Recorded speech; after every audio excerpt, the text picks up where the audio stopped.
Hello, everyone. Welcome to Carnage Candy. I am Grayson. This is Sean drinking on his water. And today we are talking about an amazing movie. Today we are talking about Nightmare on Elm Street. It recently had its 40th, I cannot believe that I'm saying that, anniversary. And we decided that it would be a perfect time to talk about one of our all-time favorites, A Nightmare on Elm Street. Now, in case you do not know, Nightmare on Elm Street is a movie that was made by Wes Craven, and it is about a killer that comes in your dreams named Freddy Krueger, and he does a lot of horrible stuff. It was the first horror movie that I ever watched as a child. How old were you when you watched this? I want to say I was around 6. And for some reason, as a child, Freddy Krueger was a protector, which makes no sense. Doesn't at all. At all. Yeah, what a But freak. I had a lot of toys, and I would sleep with a Freddy Krueger doll, and anytime I had a nightmare, I would say that Freddy saved me in my dreams. So I've always been kind of connected to A Nightmare on Elm Street in some way. Grayson was scared of teenage girls when he was a little kid. That's what, yeah, that's... No, like, I was scared of sharks coming out of toilets as a child. That's what I was scared of. And Freddy will get you. But I wasn't scared of somebody who killed children in their dreams. So, whatever. That makes sense. After watching it again, I still think that it's a perfect horror film. After watching, I don't think there's any issue that I could talk about with this movie from start to beginning. It is just absolutely perfect. And there's a couple of things that I really want to dig into with you and see what you thought about it as well. Yeah, so I've seen this about 4 or 5 times. One of the biggest memories I have with this is that my mom used to be a stay-at-home nurse, and she would take care of elderly people, and she would stay overnight, like Tuesday through Thursday. I would just be home alone. And I made the mistake of watching this one time, and I had seen it before, but I was watching it, and I was like 14. I wasn't like a little kid, but I was 14, and I was watching it alone at home, and I got to the scene in the hallway with the clear body bag, and I turned it off. I was like, I can't do this right now. Like, and because our house was out in the woods, and I was super isolated. Honestly, probably really dangerous for me to be home alone. But it made me feel very vulnerable and very unsafe. So I turned it off, and I went and played like GTA 3 or whatever. And that for me, that school hallway scene is like one of the scariest movie moments ever, because it was one of the last things that made me so unsettled that I turned something off. But I think that we'll get into it, but I think to Grayson's credit, I do think that having Freddy Krueger be the boogeyman, because this is what it is, yes. It's the boogeyman, is like shooting a squirrel with a tank. It's so extra, right? And he has such presence, and his design is so perfect. And having the film open with him making his weapon, and it's just it's different kinds of knives beaten and welded and forged in like roughly into this glove. It's so much different than a kitchen knife or an axe, and it's so original. It didn't even have to be that good. Yeah. And this would have been a classic. Yeah.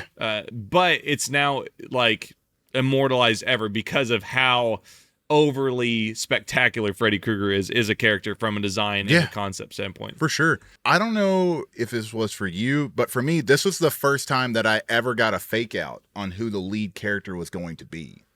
So when the movie kicks off, you see Freddy create his glove, and then you go into Tina's nightmare. So Tina is what you think is going to be the main character, and she's running through a boiler room dealing with somebody who's in the shadows. You're not quite sure what he completely looks like, but you see him there. Yeah, somebody's coming, and Tina is a pretty blonde girl running around being terrified, getting stalked by something, and she wakes from her nightmares. Yep, she wakes up from her nightmares. She tells her mother she had a bad dream. Her mother tells her to go back to sleep. She grabs her cross. She goes to sleep. Wakes up the next day, and this is whenever you meet the whole crew. You have Tina. You have Nancy, who is probably one of the best final girls ever. Besides Barbara from Night of the Living Dead. Yes, Barbara from Night of the Living Dead is number one. We're going to be hearing about this one for a while, so Sorry. just prepare for that one.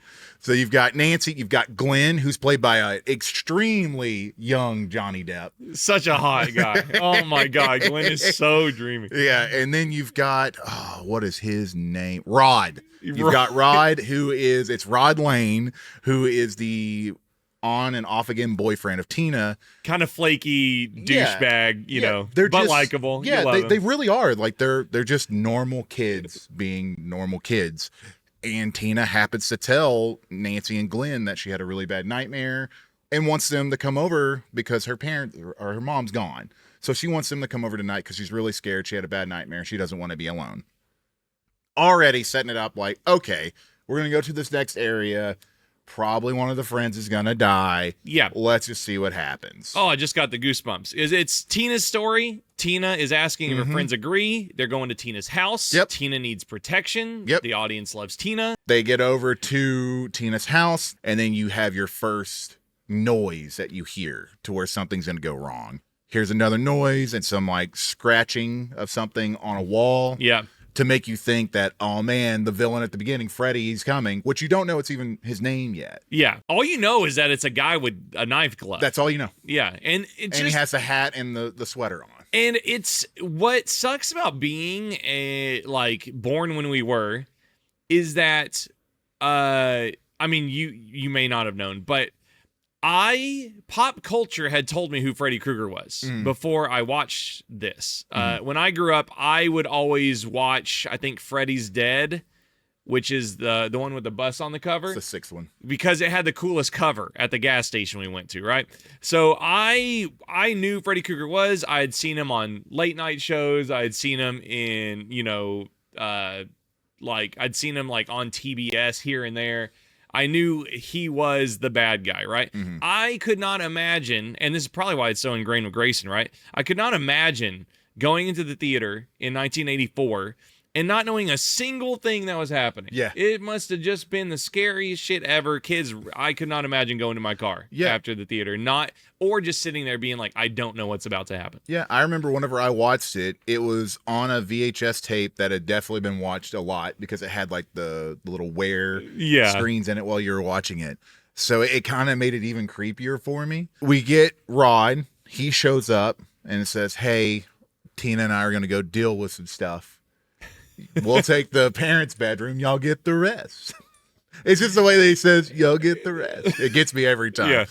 All I need, I'm Rod. My name is Rod, and I just need a one room. Yep. Yeah. Yep. Glenn, Nancy, you guys can have it anywhere you want in the house. Just don't bother us. So we cut over to after you have all the overacted sex noises and everything going on. You get a scene to where Nancy is sleeping. And this is still to this day one of my favorite effects ever. Uh-huh. Nancy is laying in the bed, and there's a wall right above her. And you get Freddy coming out of the wall. And for years, I didn't realize how they did it until, of course, I got a Blu-ray, and you could see it because it's brighter. So you see a little screen that it's not on a fuzzy CRT. Exactly. But I could never understand how they did that, and it blew me away. Still, by today's standards, it's still a really cool effect. But you see Freddy come out, and the cross had fallen on her, and then she starts to wake up, and he pops back in. I will admit that I would always knock on a wall to make sure that it was like real and there was no like rubber stuff on it because he's coming, of this. Yeah, because of that right there. Yeah. Oh, and I just love the dark gradient here and how she's lit because it's like there's two things in the room. Yeah. Her alone in bed and then something coming at her. And once again, you're not even sure if that's Freddy or if that's something else he'll be dealing with at that time. And then we cut back into Tina having another nightmare, which is crazy because you're like, oh man, they're really digging in on Tina having to deal with these nightmares. Walking around her nightmare, and you get to see the stretchy arm scene. Probably by today's standards, whenever people see it, they're like, oh man, that looks ridiculous. But as a kid, this just absolutely floored me. Yeah. It's such a cool silhouette with the hat, right? And But I don't know, kind of now if you watch it, it's a little creepy in how fake it is as well. Yeah, it is. It's kind of gone out the other side, right? I mean, I have a statue at my house to where I can do that with him. He's got the stretch arms. Yeah. Like, I bought it for that reason. Yeah, and so he's chasing Tina down, and you just get in this dream, unfortunately, he does reach Tina. Yeah. And I think on this watch, I was realizing how this is, I would definitely say, the most disturbing, like, for its time, first kill in any movie ever. Because you have her in the nightmare, and in her nightmare, she's wrestling around with Freddy, and then you see her rip his face off, and he laughs at her, and then it's on. Like, it cuts over to Rod waking up because she's like moving around, and then you see the first slit down her stomach. And after that, it is just Rod not knowing what's going on. Tina's being drug up the walls. There's blood going everywhere. There's a trail of blood following her. Rod's like grabbing out to her to grab her. He's screaming. He doesn't know what's going on. Obviously, she's just had sex and she's half naked. Mm-hmm. And she's so vulnerable, and all she can do is scream, and she's begging for anybody to help her. Yeah, help her. There's something inherently even more invasive because of how exposed she is, and there's blood running down her legs, and the acting job is just amazing on both of them. Yeah. Rod is just screaming. He's screaming. It is so brutal. And it just, when I was watching it, I was like, I cannot believe this is the first kill of the movie. This is the first time we see a victim. But yeah, it was spectacular. This is also whenever you first realize that Freddy doesn't want them to die quick. And that's what's also terrifying about Freddy, is that it's all a game to him. He wants to make them suffer. Yeah. And you're not quite sure why. Yeah. So after that happens, Rod is freaking out in the room, and Nancy and Glenn are trying to get in. When they finally get the door open, the reaction on both Glenn and Nancy is perfect. Mm-hmm. Glenn hits the wall and is just dumbfounded, like he doesn't know what's going on. And Nancy is just like sitting there, almost eye kind of like twitching, like, yeah, she's just in complete disbelief. Oh my God. Because it's like, even if Rod killed her, why is there blood on the walls? Why is there blood on the ceiling? How did he drag her up a ceiling to do this? Yeah, where's the murder weapon? In this movie, the police aren't stupid. No. You're frustrated watching them as the audience, but they come to their logical conclusions. Okay, well, Rod murdered her. Yeah, here's the best thing about this movie. Nobody's stupid. Yeah. That's why I love this film. Nobody in this film is dumb, whether it's the cops, the adults, the kids. Nobody is stupid because nobody knows how to deal with anything like Freddy Krueger. Yeah, there's a helplessness there is. That there's no logical way to solve this. You got John Saxon as the town sheriff. Lieutenant Thompson. Grayson, let me tell you, John Saxton in Nightmare on Elm Street is the Barbara for Grayson. No doubt about it. I love John Saxton. I think it's because my grandmother talked about John Saxton a lot whenever I was growing up, but I'd seen him in a lot of stuff. I'd watched, Enter the Dragon a lot as a kid, but this man is just so handsome. Oh my God. He is just so handsome. Look at him. And he never really ages. Like, he almost looks the exact same. I love thinking about your grandma being like, I know. John Saxton. She did. She loved it. And she would always say, she'd be like, that John Saxton, he never ages. She would always say that. Go. Yeah, but you get Lieutenant Thompson showing up, and he is just being a understanding father and being like, what were you doing over there? Because he's Nancy's dad, and he is over the town. Yes. So you get Nancy's dad there, and then you get Marge, who is the mom, which I will say I think that she's pretty underrated in this film as well. I completely agree. You can finish your thought. Sorry, I got excited. But you have Marge, and you see kind of like the dad and the mom's kind of reaction, where she's like, good to see you too. What a perfect cast. She is perfect. She is so... Is Marge sick? Is she drunk? Is she on drugs? Is she the murderer? Yeah. Is she? What is going on? Yeah. Is she not acting? Yeah. Well, is she a bad actor? Yeah. No. Is she a bad actress? I'm watching it and I'm just like, what a subdued, like underappreciated performance by Marge. She's just sad the whole time. And let's carry on, right? Yeah. Nancy continues to have terrible dreams. Yeah, so you've got Nancy having her bad dreams. She's starting to realize that the person that was going after Tina is now going after Nancy. So she ends up having Glenn come over and she tells Glenn, hey, I need you to wake me up. If you see me struggling, please wake me up. That's all you have to do. The kids have deduced that there's that this commonality in the dreams Yeah. is something they can't fight against, right? So I do believe the bathroom scene had happened before that too. I think I completely skipped over. No, it's fine. And I don't know if I'll hit every single scene, Yeah. but there's a few moments, especially talking about Marge. So there's the bathroom scene that's very famous where Nancy, if you want to pull that up, Nancy's in the tub and the glove is coming out of the water. Right there. But yeah, very disturbing scene. Yeah. Nancy gets pulled into the tub water. And like they do this it's kind of like Get Out, where he's in the dream space and she's just in darkness. For sure. And her mom, like when her mom comes into the bathroom, Marge walks in and Nancy is screaming for her life. And Marge is just kind of like, what's wrong, honey? I heard you screaming. And that was the first time where I was like, what the hell is going on? Does Marge know what's happening to her daughter? So Nancy has had a nightmare at the school as well, to where she burns her arm to wake up. She realizes that if she can do something to herself in her dream, she can wake up. And let's talk about that hallway scene real quick. Blood bag, where she sees her friend's dead body in the hall a lot. Yeah, Tina. Tina's body. See, Tina's like waving through the blood bag here.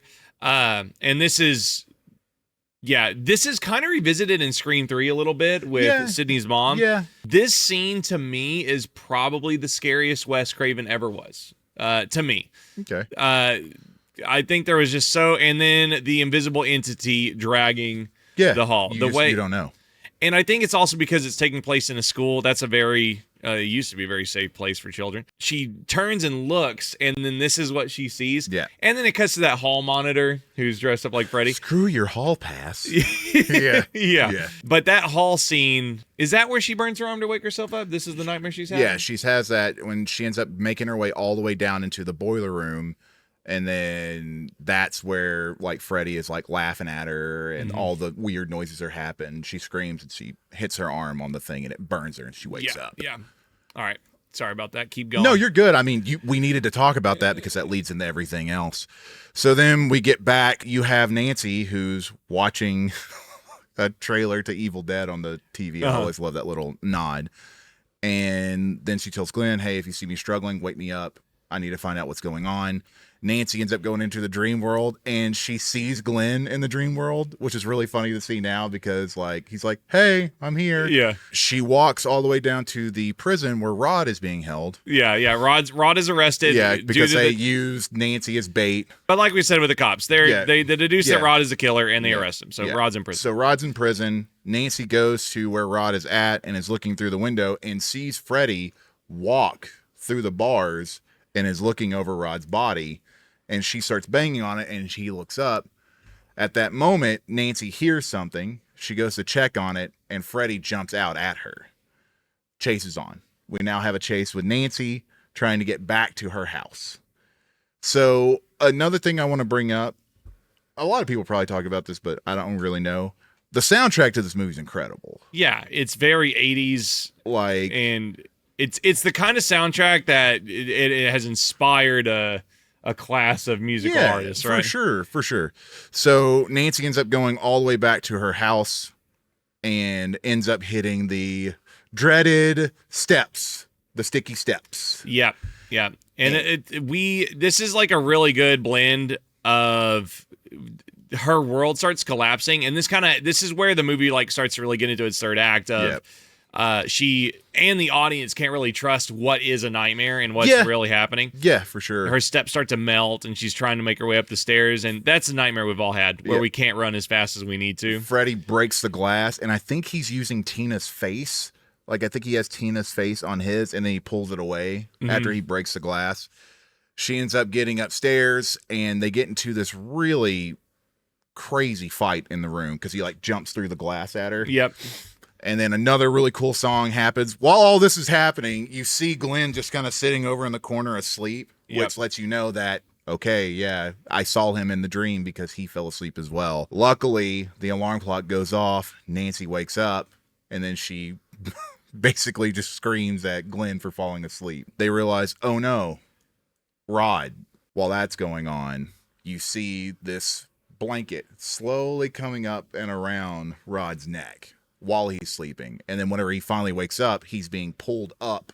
And this is another cool scene. He gets pulled out of bed and pulled across the floor and then up the wall. And then he gets his neck snapped. By the time that they see him going up is whenever Lieutenant Thompson and them realize, oh no, they think he's hanging himself. And by the time they get in, he's dead. And so the cops are just kind of dumbfounded, and Nancy kind of ends up having her final girl breakdown. She should at this moment. I mean, that's two of her friends that are dead. Yep. I mean, Rod isn't necessarily the best person in the world, but she still kind of liked him. Yeah. And at the funeral, they're starting to realize that something's not right, and it seems like the mom knows what's going on. Yeah.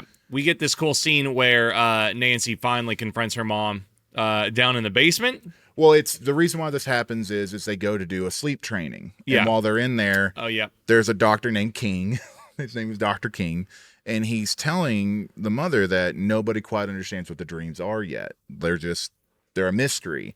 And while this is happening, they start seeing all of Nancy's signs going crazy.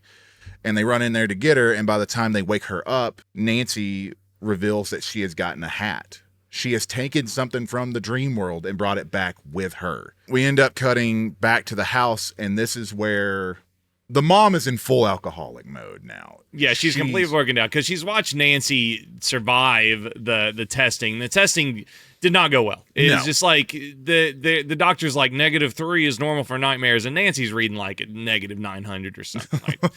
So Nancy goes down to confront her mom, who's like Grace said, completely alcoholic, and mom reveals that Freddy was a child murderer and all the parents, and he got away with it because they lost paperwork, and then the parents Molotoved him and burned him alive. Yeah, you completely know that the mom knows who this person is whenever she reads the name in the hat. It says Fred Krueger, and then that is when you're like, okay, all the parents here know something about this guy. Yeah. So after the scene that Sean talks about happens, we're in final act mode now.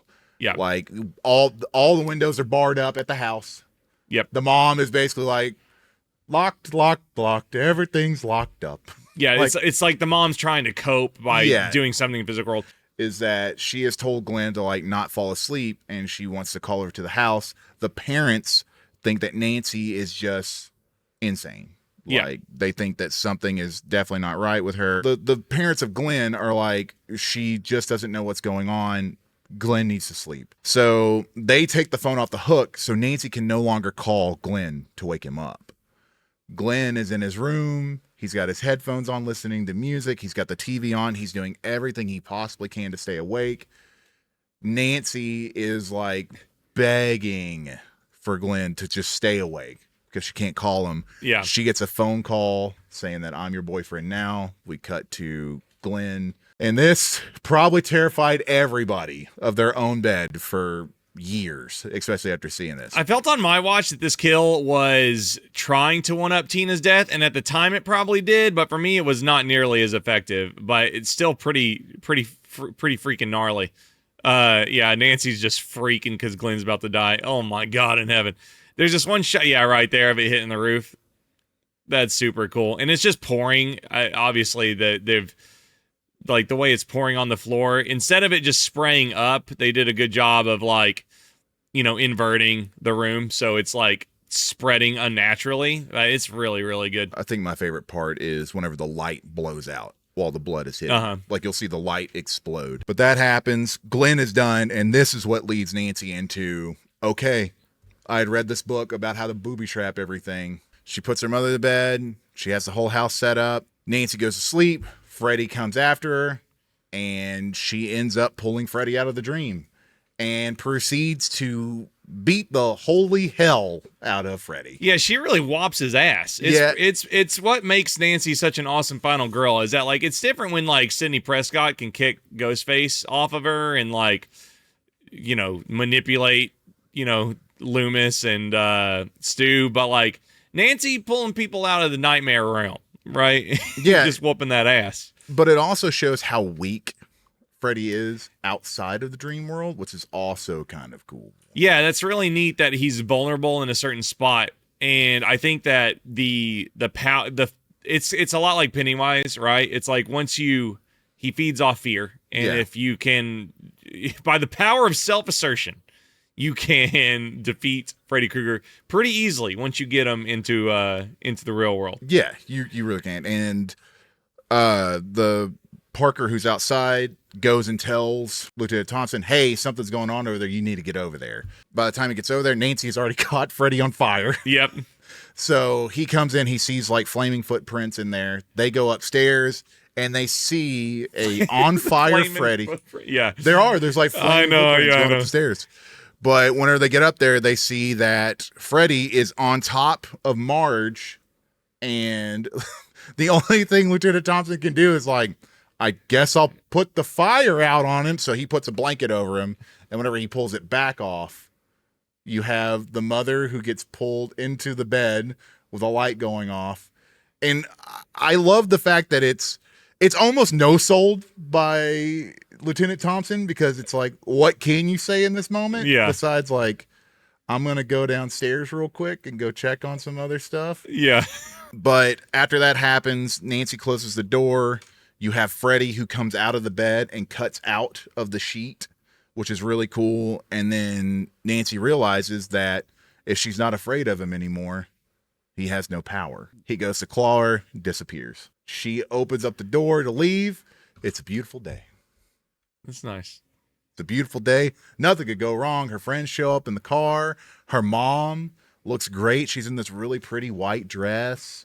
Yeah, she's completely transformed now that Freddy's gone. Yeah, everything is fine. So her friends roll up in this red, I want to say it's like a Cadillac or something like that. But she goes and gets into the car. Rod, Glenn, Tina are all back. And whenever she hops in, the top plops down and it's red and green. And it probably has one... He's so happy about it. Oh, yeah. Oh, no. Freddy's in the car. Oh, my God. Yeah. And then you have what might be one of the worst looking dummies I've ever seen get pulled through a window. There's the children he probably murdered. Whoop! Yeah. Awesome. Can you stop right before she goes through? Yeah, yeah. Look at that arm. Yeah, that's awesome. This is so good. I love the head. The head right there. Yeah, that just kind of like folds in and goes through. Yeah, it's almost like a card. They could have put a slide whistle on that. Yeah, they could have. Yeah. But yeah, and then the children with their nursery rhyme. Yeah. But it's super fun ending. Yeah, at least you get the full action scene, right? Yeah. I think that endings like that are just so spectacular. It's like Carrie's ending, or, you know, Nightmare or Friday the 13th ending, and it's just completely effective. And I think that in an age where they wanted you leaving the movie theater scared, you know? Oh yeah. It's like there's no way that you didn't, even if you were completely impervious to the movie, there's no way you didn't see this for the first time and go to bed at least thinking, I wonder if Freddy will kill me tonight. Yeah. You know? I mean, I'm sure that's what the 80s was kind of ruled by, because this came out in 84. Yeah. And before this, it was a lot of your stereotypical person in a mask slashing people up, and then to have something like Freddy show up, and it's like, well, with everybody else, I have a chance to run away. With Freddy, I sleep, I die. Yeah. And I have to. Yeah, everybody has to sleep. Yep. So everybody has to stop and rest when they're running from a killer. But you could drive off in a car, right? Or get picked up by a truck driver who throws a wrench at Leatherface's head. And it makes him cut his own leg. Yeah. But yeah, I think that this movie is timeless, honestly. And I think that something that's so special about this is that everybody has so many moments of this movie that they love so much, and that's kind of why they get off track when talking about it, because they're so excited to talk about certain scenes. I I think this is an all-timer. Like, honestly, I think it's a 5 out of 5. I think it's perfect, and I think it always will be. I don't know of many movies that have been able to do what Nightmare on Elm Street has done with introducing like a new killer. Yeah, you can't make 10 movies off of a bad first movie. Yeah. Well, you could. I mean, you can. I think. Well, how many are there?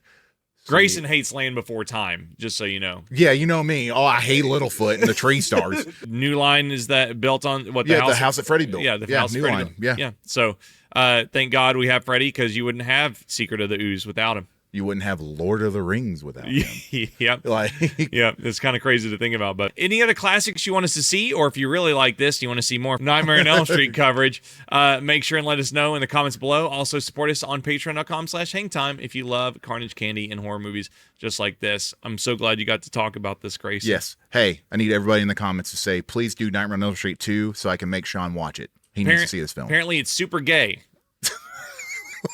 In the best way.